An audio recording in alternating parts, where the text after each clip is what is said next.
and we'll see who turns up on live. So, all right. So we're back again.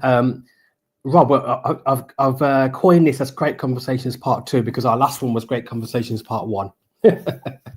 see how much of a genius I am. This is Part 2. Keep it simple, eh?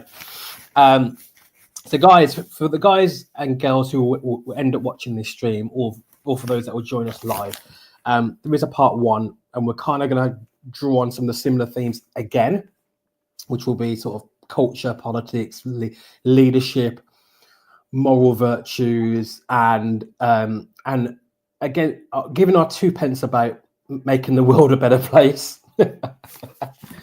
Rob, can you do me a favour on this one? Because just for the ones that will watch it that don't know that much about you afterwards, can you just give it a short intro into like what you do, and sort of, and also I want to, and I've got an icebreaker question for you, which is, what is your superpower? What's my superpower? Yeah, it crosses over a bit with what I do, I suppose. So I guess my superpower, I would probably describe as simplicity. So I run a business called Supply Chain Insights. It's a startup business. I started it myself 4 years ago. It's quite successful now. You know, it's positive, it's profitable, etc., etc. And we're doing lots of exciting, interesting stuff in the compliance world. Before that, I ran a business in the UK, and before that, I worked for 12 years in Walmart around the world and 12 years at Tesco around the world. But I started out as an hourly paid associate. So I literally a Saturday lad working in Tesco is how I started out. And I was trying to become a lawyer at the time, so we'll come on to that a bit, actually. Oh gosh, I didn't know that. There you go. And I became one, but yes, there's a story. We talked about suits, don't you? So, if you like, I was a lawyer that was operating in stores. I was doing my law degree while sat on the checkout and filling grocery bills. Wow! As a lawyer, I moved up in retail, so I was a store manager in the end that was also a lawyer. That's amazing. Well, Tesco launched their compliance processes. I thought they were crap. I wrote to them and told them they were crap, together with, this is what you've written, this is what you mean in plain English, give us a job. And that's what got me into compliance in the first place. So if you like, my superpower was, well, 2 things really, was spotting the opportunity of, God, this is crap, isn't it? And then secondly, having the bravery to write off to the equivalent of a board member and say, basically, your team are pretty crap, give us a job, and hoping I didn't get fired in the meantime. I love that. I absolutely love that. So your superpower, you'd say, is so you see, this is the thing, Rob. You're probably one of the most humble people like I know, in a sense of, like, the way even you've coined that as just like, oh, simplicity. You've coined it in the least fancy way you could possibly have said it, because essentially your superpower is deconstructing things. You can look at something and you can deconstruct it, find out what's not great about it, look at what is great about it, and then you have the boldness and the confidence to be able to then do something about that as well, and broach the powers that be and speak truth to power. Now, obviously, I'm fancying it up, whereas you've gone the opposite way. But I think both ways are accurate ways of doing it. I've gone with a bit more razzmatazz in how I've described your superpower. Is that all right? That's perfectly fine. But you boil it back to, one of my mentors told me, what is simple is understood, and what is understood gets executed. Okay. So what is many businesses? Hang on, let me get that. Let me break that down. So what is simple is understood, and then what is stood gets executed. What's understood gets executed. Yeah, gets executed. Yeah, what is understood gets executed. Right, I like that. So the idea of simplicity is, and now you're using the context of simplicity from a law point of view, a legal framework point of view, and then you've that's got applied to the retail sort of world. That's right? Isn't that fair to say? Somewhere, yeah, because what happens is governments pass a law. Businesses have to then make sure they comply with it. Yeah. And if you're being bloody lazy, to be frank, you could just take the law and say, there you go, Mr. Store Manager, sort that out then. Figure out how you're going to comply with that piece of law. And obviously big businesses don't do that. So what they generally do is turn it into a way that stores can comply.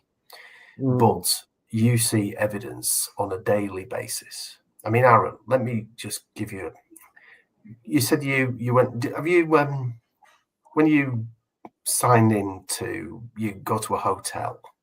Yeah. Yeah, and you sign into the Wi-Fi, don't you? Yes, of course, yes. Yeah. And you click accept terms and conditions, don't you? Yeah. Just whiz right through it. Don't even spend any time to look at that. Just click, done. Nobody does.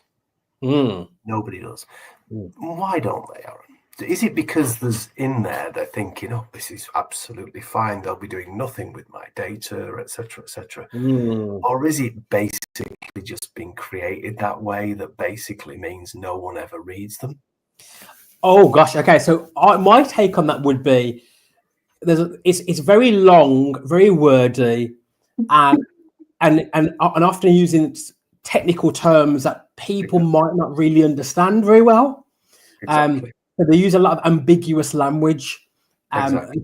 So you just look. So I will just look through it, and sometimes I do look through it once in a while. And when I look through it, if I do, I'm just looking out for anything that's like a sort of word that I will understand. And my vocab's quite good. Like I like weird words and stuff like that. I used to do a word of the day thing. So I like unusual words. So if I see a word I don't understand, I'll be like, oh, that's interesting. I'll go and Google it. But I think the other aspect of it is time and convenience in terms of, oh, this is long, it's wordy. So I'm just going to whiz through it. Okay, nothing seems that whatever. I'll click, that's fine. And I'm thinking, okay, this is a public space. You're offering a service. There's nothing really weird is going to be going on with my data based on you. You're just a hotel. Like, you know what I mean? What are you going to be doing with anything from me? So there's that aspect from where I come from, I think. So it's basically the fingers crossed approach then? Yes, I think so. Yeah. Yeah. So you see, if you work for me and I send you an employment contract, yes, it's in plain English. Yeah. You can read it and you can understand it. Yes. You can sign it. Yeah. 99% of businesses, when you get an employment contract, it's illegible. Most people have to take it to another lawyer to tell them what that lawyer has said in the first place. Wow. And I've just basically made my career around the fact of that's frankly just keeping lawyers in jobs. It's not helpful. It's not what people need or what people want. So why do we do that then? Why is that done? What's the history? What's the thinking behind that? Apart from keeping lawyers in jobs. To keep lawyers in jobs. That's it. Don't think too deeply, Aaron. Don't think too deeply.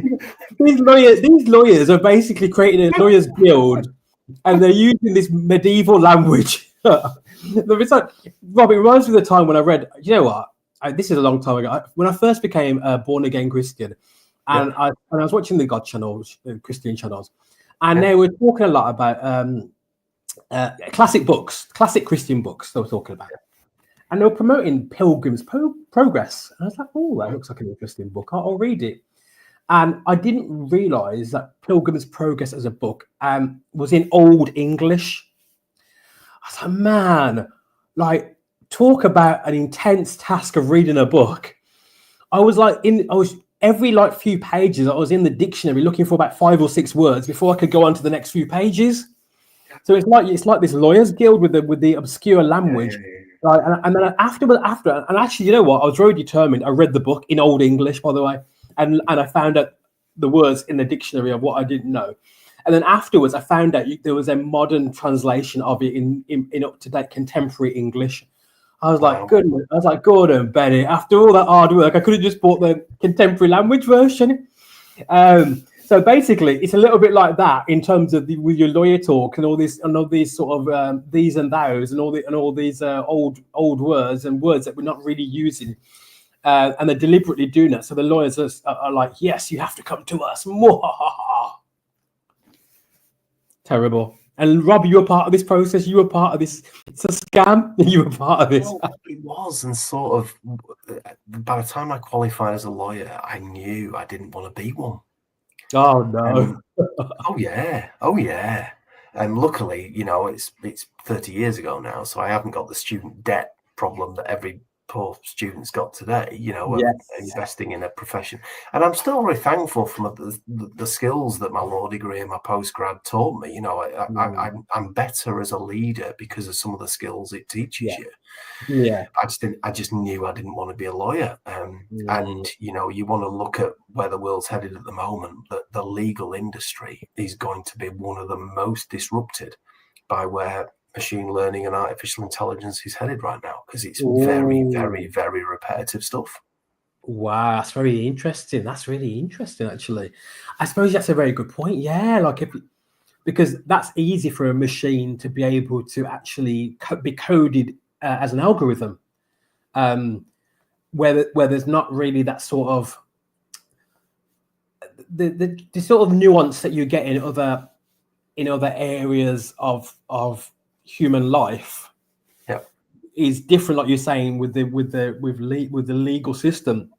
It's very black and white. I mean, I know you need people to kind of tease out like a little bit, you know, things here and there. And I would always fight for humans to be, because I'd always say that humans read between the lines and would understand context better than a machine. But you know, I mean, talking about artificial intelligence, actually, we can kind of go there a little bit, actually, in the sense of, you know, we spoke about it before, that there's the idea of kind of two artificial intelligences, in the sense of there's a basic one, which is just a kind of glorified calculator, essentially. That's not a problem at all. That's like, you know, that's just, you know, an algorithm that is searching from the database of human knowledge. It's just searching that and putting things together and arranging it in the best way possible. That is really helpful. You think of ChatGPT and things like that. That's really helpful. That's really helpful, really useful. That's not a threat. That's not an issue at all. So that's fine, and that makes the world a better place. And as a tool, it makes things easier, I think, for businesses and for just human beings who are doing projects and things like that. That's really useful. I would 100% back that and think that's great. I think where the issue comes in is what a lot of the technocrats and the philosophers would talk about. They talk about this point, this sort of they call it the singularity. There's a point at which machine intelligence outdoes human intelligence, and it's not like a kind of slight, you know, just a slight nudge above. There's a sort of epistemic gap there, and it's like it's on another level, especially if you start thinking in quantum computing as well. It goes into exponential computing power, and it's a strange notion as well for me, Rob, because I already view, and it's hard to kind of word this out in a way, but I suppose I'll try my best. But I believe that human potential is still untapped, in a sense of we're not there yet.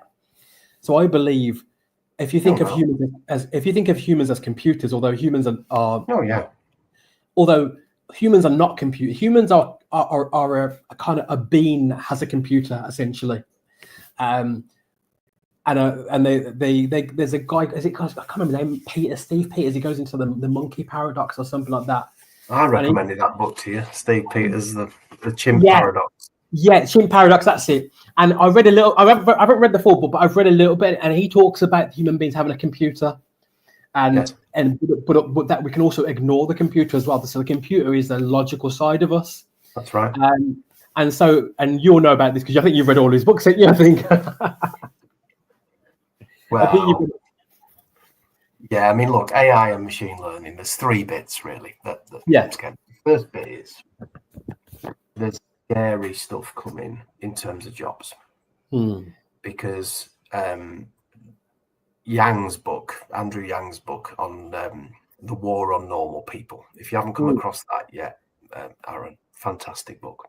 Really? But what he does in the start of that book is he talks about the number of jobs in the US economy as it is at the moment that are going to get disrupted by machine learning and artificial intelligence. And just one immediately comes to mind, which is truck drivers. There are still millions of truck drivers in the United States. Yeah. To be frank, autonomous vehicles are here now, and they're probably safer than humans now. Yeah. So within the next decade, you can see there's going to be a seismic shift. Not everywhere, but so there's retail jobs. He goes through basically there's like 5 jobs that equal like 30% of the US workforce that he's predicting are going to get massively disrupted once this goes mainstream and once it gets going. So that's the first bit. There's a lot of jobs. Yeah. The second bit, you're right about the real intelligence bit. And that's coming. So I'll give you one example from my thing this week. So one of the services we provide to customers in my business is we do what's called horizon scanning. So we search the world for food safety issues and compliance issues, and we pull them all together into a report that we give out to customers to basically give them a heads up of what's coming, what issues are out there. Yeah. There's a new Google tool that's been done. I can't remember what it's named off the top of my head. But anyway, basically what we were able to do was upload 52 of these reports. And they're quite chunky reports. They're about a dozen pages each. We could upload 52 of those reports into this new Google tool. And within 5 seconds, we had a summary of those, of what have been the big issues through the year. What have been the things? What have been the trends? What have been the issues that have gone from report to report to report to report? Yeah. If we'd been doing that previously, Aaron, that would have been 2, 3, 4 weeks work for someone to actually do, to go through and manually review the documents and everything that goes with it. 5 seconds. And we had a pretty good summary. I mean, we improved it a bit, but basically we had a pretty good summary. Yeah, that's pretty scary, isn't it, in terms of the disruption that can therefore have. Go on, you know, question. No, I mean that's just like that's crazy. That's like wow. Like it's the speed, isn't it? That you get, which is the idea of a sort of AI quantum algorithm. It's about speed, and it's here. Yeah, it's not now. There'll be hallucinations, there'll be difficulties, there'll be challenges, there'll be all of those things. I would never let that anywhere near a customer until a human's reviewed it and actually said, yes, this is a good summary, etc., etc. There's humans, but the speed at which those sort of jobs can be done now, it terrifies me, and therefore it should be terrifying to quite a few other professions. Because if you're a lawyer that's got to, do you know what? We should review every employment contract we've done this year for a variety of customers. Just think of the disruptive nature that technology could have on what you'd be paying lawyers thousands of pounds at the moment to do reviews of, and to be able to simplify it. So my question, so then I'm going to go like, let's go deeper with this then. So I'm thinking, okay, this, like you're talking about having major disruption to workplace industries.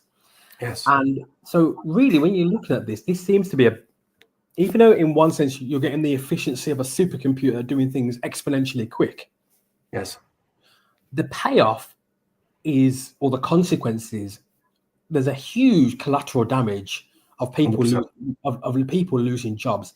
Now, if you're a government body, if you're governments, you don't want people losing jobs. You want the opposite. You want people in jobs, because when people are in jobs, you can tax them. And you can tax them and make money from them because they're working. You don't want people out of work. And even when you think about the last summer, with people kicking off with all the race riots in the UK and all that, it happened, and it went other parts of the world, and it wasn't. It was very interesting that it all died down again around about September, when people had to kind of think, oh, kids are going back to school. Well, a few have been banged up as well. Yeah, I mean, and it's like, oh, the summer's done now. We have to get back into some routine of things again, and all that stuff that was kicking off in the summer. As soon as it went back to September, and the kids were going back to school. It all went away. It literally went away overnight, and it was like, and obviously, yeah, the UK government brought in measures and things like that. But initially, they weren't backing down, and it was just. I was watching the whole thing. I was watching it on news every day. I was watching YouTube videos. I was obsessed with it. I was like, what is going on? And I noticed it as soon as it came back to September and kids were going back to school, it completely went away. Yeah, but yeah, Aaron, I mean, I don't know if I listened to him. Absolutely. I mean, it's sickeningly difficult to listen to. But there's a podcast called sorry, I was listening to it earlier today. My library. Sorry, I'm not as fast as younger people when I go to my thing. Well, listen, you're not as fast as AI. I tell you that. It's called The Trapped. Yeah. And if you just listen to the first episode, if you do, I guarantee you'll listen to the other 7 because it's addictive. Okay. And it really does. It's the latest podcast I've listened to, which really does shine a light on how difficult life is for so many working people today. Not people on benefits, not immigrants coming into the country illegally, etc., etc. Yes. Good working people trying to raise kids and make ends meet, etc., etc. It's all about living conditions and housing and that sort of thing. But it's a shocking listen. And yet the riots last year, really, none of this is really about people's living standards, if you know what I mean. I mean, I get the fact some linked it to immigration, etc. But the people that are featured in The Trapped, as you listen to it, there is a really strong case to think, why aren't you really, really writing to your MP and protesting and on the streets complaining about this? Because if you've got people living in damp shipping containers with buckets everywhere, because that's the only place the local authority can find for them to live, or they're living in places where literally the mold on the wall is so thick and damp and everything else, it just goes to show, how much a lot of regular people put up with and just sort of seem to accept that that's the sort of standard they should get to. So yeah, you're right. All the disruptive of AI is coming. It's going to disrupt a whole load of jobs. Yang's answer to it is universal basic income, which you might have come across as a concept. His view is basically everybody should be guaranteed a universal amount of money, because this is going to be so disruptive and so many jobs are going to be affected that if you don't do that, then you will be having rioting on the streets. Because okay, you've hit on the point. You've literally hit on the point I was going to go to right now. You've literally time traveled there. So that's what Yang says, because I've heard this now. Now I've heard this, what you've just said about what Yang just said. I've heard this from people that would be probably classed as sort of slightly on the conspiracy aspect of things, that kind of like the old sort of very cynical against the government, very cynical about the idea of a new world order and these sort of tropes. But when you think about it, I mean, your guy Yang's actually even said it. That is the way it's going to go, isn't it? Because it's going to go that people essentially are not going to have jobs, and then are going to have to be reliant on the government for an income. And the issue, I guess, with that would be is that it's not even one issue. There's a plethora of issues there, but one of the main issues would be a sense as a lack of volition and purpose, and that you're controlled. So if you're relying on that money and you can't, essentially you're kind of disempowered to be able to work in the career industry that you're trained in, or that you are talented in. You're relying on the government. If the government then do things that you don't like, they can always threaten to take away your money. They can literally say, well, we don't like what you're doing here. You comply, or we'll take away your money. So it becomes almost like you don't want to say it, but like China and the sort of communism kind of. Well, no, isn't that what benefit sanctions have been all about over the last? If you don't do what we say, we take your money. But then but this is doing it on a greater level to people who can work and want to work. And so his point is, he's not that. So he sees universal basic income as being like at least a minimum you can live amount. So he's not categorically not saying people wouldn't go out and work and have jobs. Absolutely, you would, and that will be income over and above what you get as your universal basic income. He's not. He's sort of badged it, if you like, would be classed as the living wage. What is the absolute minimum that you can do to basically get by and have the basics? But it is worth reading it, Aaron, because honestly, the book, he looks at what the other options are. What else could we do? We could tax more. We could spend less. We could, blah, blah. We could, and his honest answer out the other end of the book is, UBI is probably going to be the only way this is going to be able to be done. I don't know if it will, but that's his contention. But it is all based on the impact that AI is going to have on the jobs market, which most people. Yeah. So, but then you've got this AI situation, and like I say, in my thinking.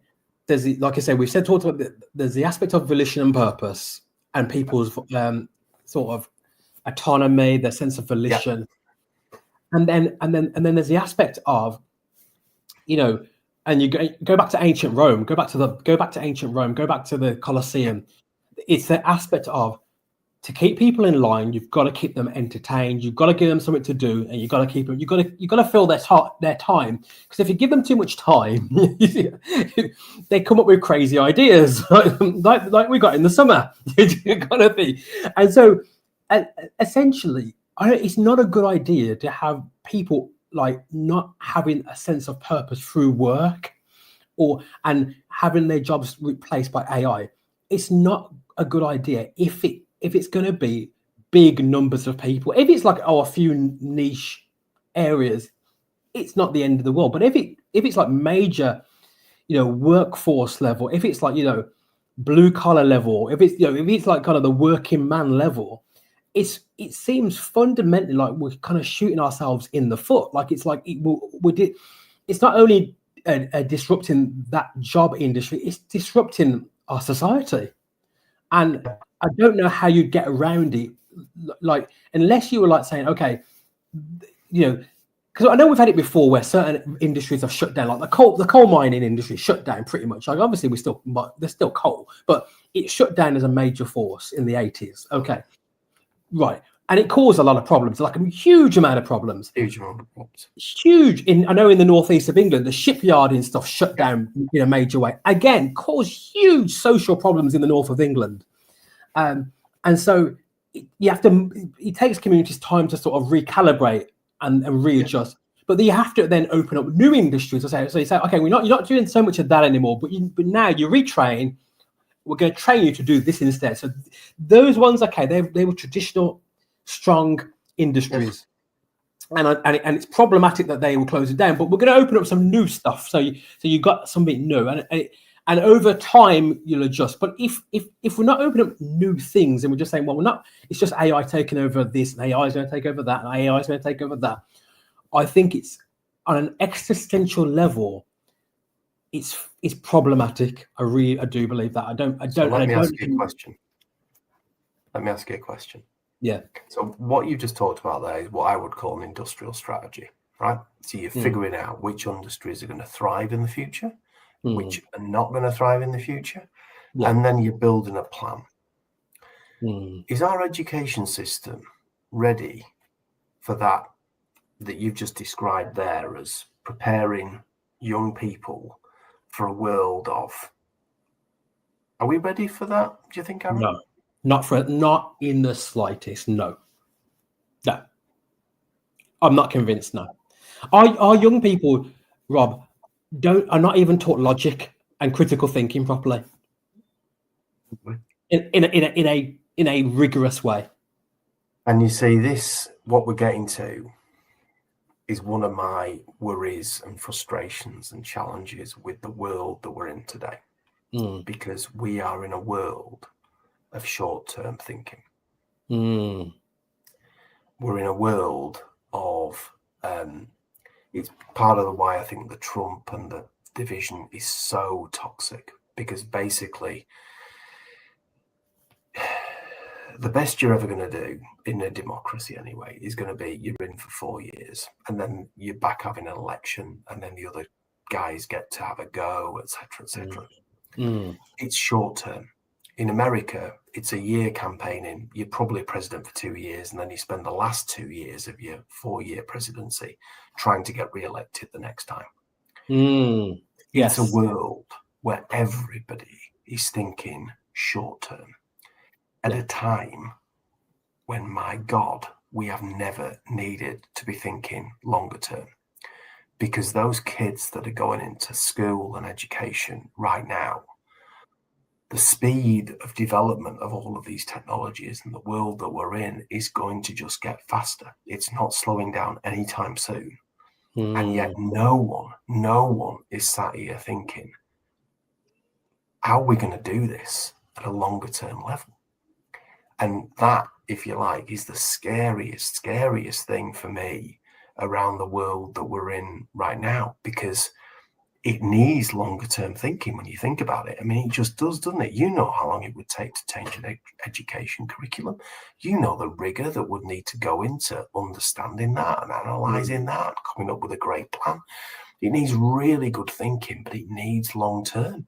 And we're in a world where, frankly, long term is getting to Friday afternoon. Rob, so let me ask you this, and we did kind of talk a little bit about this in our Great Conversations Part 1. And so anyone who's watching this stream, there is a Part 1, and we kind of covered a little bit of it. You lived in China for a bit, didn't you? You lived in China for a few years, and we kind of went over last time a little bit about the fact that their system of thinking is different, because their leaders stay in power for such a long time that they can actually do that type of long-term thinking. So my question to you is this: Would the countries like China and Russia that don't have the democratic values that we have here in the West, is their model better for working with AI, in the sense that they will have a long-term plan and they can have a leader in power for a very long time to execute that plan, and even when he wants to pass on to a successor, there's not that rush. You know, the succession plan could be really, could be a long-term thing as well. His cabinet could be there for a long term as well. Obviously, if they're not a morally good leader, it's really problematic. But if they've got a leader that's half decent, I'm going to say morally half decent, but actually has a good vision in terms of business and workforce, would their model work better in that context? So I'd argue it would. So probably the example I would give you would be Lee Kuan Yew in Singapore. Okay. Who was a leader who had a vision for what he wanted to do with Singapore, which was basically a swamp in the 1950s. He had a long-term view of where he wanted to go. Now, even in Singapore, there was questions about democracy, there was questions about rule of law, etc., etc. So I'm certainly not holding it up as an absolute panacea of but what they absolutely had was long-term thinking. What they absolutely had was big ambition for what they wanted to develop and what they wanted to do, etc., etc. And you are right that the Chinese do think longer term than the West, and I do think it's one of the biggest things that democracies need to come to terms with, because you've only got to look at the example of a relatively easy subject, like I would argue social care for the elderly. That is a big problem, a very big problem. It shouldn't really be a political problem, really, because the aging population is here to stay. We've got a massive problem with our birth rate of very few. There's going to be, when the welfare state was created, there were 20 taxpayers per pensioner. That's going to be 6 taxpayers per pensioner. I think it's. Are you saying that people are not having as much children? That the people that are family they aren't. Yeah. And they aren't. India will be twice the size of China in 20 years' time because Indian birth rate is extremely high, Chinese birth rate is extremely low. So the world has got massive challenges like that headed towards them at a time when they've got an aging population of people who are expecting to retire at 60 or 65 or 70 and have a really good standard of living. Yeah. Now that problem is not really it's just a reality. It's what's going to happen. And yet we politically don't seem capable of figuring out something that says, yes, we do have elections every 4 years, every 5 years here, but we need a longer term plan on this and this and this that's apolitical, that has the best thinking we possibly can, and that people can give a longer term view to. Because there's no point having a 5-year view of education, is there, Aaron? By the time you've bloody well created it, you'll be out of office by the next one. So there's some things that democracy needs to figure out how to deal with these longer term things better. And if it doesn't, we're in big trouble. You know what you're saying, that it makes me think of like what you're getting now with Donald Trump and what you had before with Joe Biden. It is a scenario where Trump was in power, and then and Trump boasted that he'd beat Biden the first time around. I know obviously there's the argument of Trump and the Trump fans supporters would say, oh, it was rigged and blah blah blah. I'm not going to argue about that, but Trump had his agenda, he brought that into power. Then Biden comes into power and rips it all up and reverses the trend. So then Biden's brought his agenda, the Democratic agenda, into play. Now Trump's back in power. Yes, Biden's going to rip it all up again and do it all again. Be completely ripped up. And this is what I mean. You see, this is why it's such a fallacy. This toxicity of 100% Trump or 100% Biden, and ne'er the twain shall meet. This absolute division in America with 50% on one side and 50% on the other. The fallacy of it is, if it's not your person in, they can reverse everything that you've done in the previous 4 years. Yeah. It's why it really doesn't work as a concept, and people have got to start figuring out, actually, there's nuance in the middle, that I can change my mind when the facts change, and encourage more working together on longer term stuff. It's why I find it so depressing, because I don't actually think it's going to fix the problems. Yeah, it's so interesting because, like you said, there's this back and forth, and the other ones will undo the other people's policy, and then if the Democrats won again, in 4 years' time or whatever, they just undo what Trump's going to do. Absolutely. Now. They just undo it. So it's just like you literally. So it's like a yo-yo thing, and literally nothing's really going to get done. And what's interesting is they if there was like a really bad policy, it's like, man, this is a bad take. That's got to stop. That's fair enough, but they'll undo even the things that they think is quite probably that's not too bad. They'd still probably undo it anyway, because like it's not our policy, so we'll change it around because we want to put our stamp on things. So even things that they probably don't necessarily 100% disagree with, that's not too controversial, they'll still undo it anyway because like it's not their policy, not their people in play. And it's like, man, it's so where that hatred gets you, and that's why it doesn't work. And if I had one thing of the world at the moment, it would be for people to move away from this, because it seriously is. It's so counterproductive. And the thought that 100% of everything Trump does is wonderful, 100% of everything Biden does is wonderful, and 100% hatred, it just doesn't work as a concept. And it's like, it's that idea of, like you were saying, of if there was a body or something that's like, okay, these are long-term plans, and it's kind of beyond the political sphere in a way, in a sense of it can be changed, but it can't be changed at a whim, and it can't be changed at a whim, and so it can't. You try and work together. Yeah, try and work together, because when you're back in 4 years. Social care will be a shit show again. So work together on what you can do. And I know that's very hard for politicians to do. I understand, but I think the not facing that reality is going to be much worse for democracy, because I think we can see, it's not exactly healthy right now. There's a hell of a lot fewer democracies today than there were even 5 years ago, let alone 10 years ago. So that's the danger. The danger is people turn their back on democracy because they're not making progress. And then put that into the context of the economy, where, to be frank, in the last 20 years, nobody's living standards have really improved and got better. And this is where the discontentment comes in. And this is where you do get then the populists who will provide very easy answers to those sort of questions. Yeah, and like you said, there will be complicated questions. There will be big questions, and there'll people. It's the wrong type of simplicity, isn't it? It's not the kind of, okay, let's deconstruct it and come up with sensible dialogue and work it out. They're just looking for easy answers. So then someone like an Elon Musk comes in and is like now telling everybody, including the UK government, what to do, and it's like, well, hang on a minute, like, with no understanding, no comprehension, no thought, no nuance, no real consideration. I find it utterly staggering. But I found what do you think about Musk?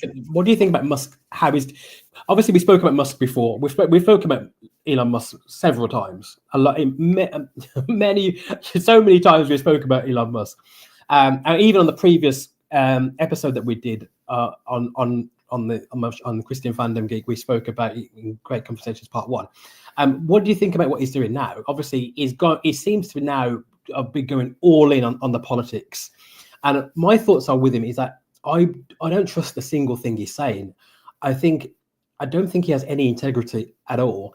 I think he's playing everybody. He's playing all sides, including the Republicans, including the Conservatives, the religious, right-leaning, and even the far right as well. I think he's playing everybody. And I think a lot of people are looking at him as almost like a messiah figure along with Trump. And I think they are there's a lot of delusion there with trusting Musk, who I think he's playing fourth dimensional chess. And I think he's playing everyone. Look, I agree. I think I've met a lot of people similar to Musk who have become incredibly successful at one thing. And many of them, unfortunately, then conclude that because they've become good at one thing, they are good at lots of things. Yes. Yeah. And that's very, very, very rarely true. He's a very smart businessman. He bought businesses. He's not built Tesla, etc. He bought a very good business. He spotted it, bought it, and he's expanded it, and he's done a brilliant job around all of that. But just because he's good at that, categorically doesn't mean he should be weighing in on child sex abuse inquiries in the UK. What on earth about his background and competence makes him think that he's well qualified to say what the UK needs? So, but that's back to the hubris in the world we're in, though, isn't it, Aaron? This is it. It's that social media has given loudmouths a megaphone, and it's often not the people that are sensible and understand, etc. It's why I think the Facebook thing this week, I was toying, do I just close my account? And I think I probably will in the end, because I'm sorry, I can't defend that. I think that's just, everybody knows social media is an absolute mass experiment with no one really understanding what the hell we're doing with people's brains as these algorithms feed them the same things time and time and time again. And there's many people who realize that and manage it and understand it, but there's a whole heap of others who haven't got a flipping clue that their views are just being reinforced on a daily basis. My gosh, right. What a great episode, Rob. We'll call it a close now, and what we can do is we will do a part 3. There's got to at least be a trilogy of this. Absolutely brilliant episode with Rob Chester again on Christian Fandom Geek. And if you're watching this stream again, make sure that you share it with friends and family, and you can even share it on your social media, especially with people around that will be into these sort of complex topics of of governments, AI, social media, like just this. We've gone all over the place. It's been an absolute brilliant episode, and it's always a pleasure, Rob, to talk to you. And next time, we'll get Rob with a working camera. Good to see you. We'll get your camera. We'll get you a camera upgraded. They sell them on Amazon for about 15 quid. So we'll get you a camera sensor. Have I not been on camera then all this time? No, the whole time. Joking. Terrible. It's on my screen and showing on my screen. I don't know why the hell that is. Unbelievable. No camera the whole time. Never mind. All right, never mind. Well, good to see you, Aaron. Thank you very much for hosting and all that. And let's speak again soon. Yeah, God bless you, my friend. We'll speak again soon. Putting the world to rights again. Exactly. God bless you. Bye. See you soon. God bless.